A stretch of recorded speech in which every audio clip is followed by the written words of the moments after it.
هەرچەندێک ڕوتبەمان بەرز بێ، پارەمان زۆر بێ، هەرچەندێک خەڵکی قەدر و ڕێزمان بگرێ، هەرچەندێک جوان بین، هەرچەندێک بەهێز بین و باڵەکان و عەزەڵاتەکانمان هەڵسێتەوە، بە دڵنیاییەوە ڕۆژێک دێت لەبیر دەکرین کە سوکارمان لەبیرمان دەکات.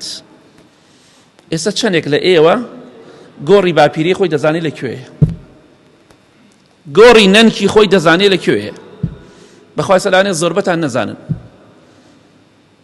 بەخوا لەوانێ زۆربەمان هەر نەزانین. بەخوا گۆڕەکانی باوکمان کە مردووە، خوا لیان خۆش بێ، یا دایکمان کە مردووە، یا کە سوکارمان هیواتیایە بە ساڵی شەبێ نەچۆتە سەر گۆڕەکەی کە سوکارەکەی خۆی، باوکی خۆیەتی، دایکی خۆیەتی. بۆیە شانازی بە هیچ شتێکی خۆتۆ مەکە. وا نەزانی لە پێشی سارێکی جوان و دانیشتی لێت خوڕی، ئیتر تۆ هەر بخۆت ئاوا دەمێنیتەوە.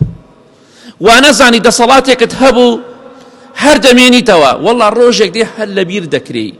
بەڵام ناوێکی جوان لە دوای خۆت بەجێ بهێڵە، کردەوەیەکی جوان لە دوای خۆت بەجێ بهێڵە، ناوبانگێکی جوان لە دوای خۆت بەجێ بهێڵە، بۆی خەڵکی دوعای خێرت بۆ بکە، بۆی خەڵکی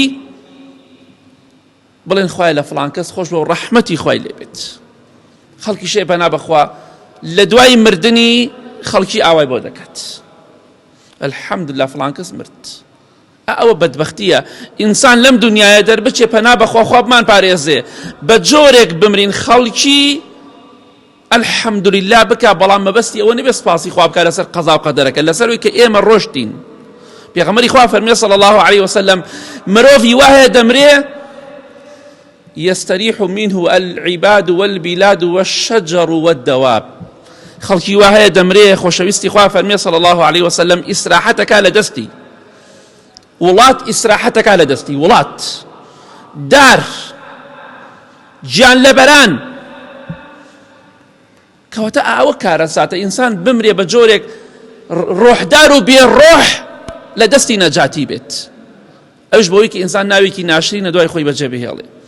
بۆیە دڵنیابە لەبیر دەکری، بۆیە ناوێکی جوان لە دوای خۆت بەجێ بهێڵە، چونکە هەر دەمریت، هیچ مەجالی تیانە. بۆی ئیبراهیم پێغەمبەر صلی الله عليه وسلم دەیفەرموو وەجعل لی لیسانە صدق فی الآخرین، خوایە ناوێکی جوان بە من ببەخشە لە دوای خۆم خەڵکی دوعای خێرم بۆ بکات، خەڵکی بە چاکە ناوم بهێنێ.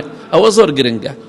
خەڵکی عاجز نەکەی، قسەت ڕق و ناخۆش نەبێ، بێڕێزی بەرامبەر بە خەڵکی نەکەی، چونکە ڕۆژێک دێت لەبیر دەکری بە دڵنیاییەوە.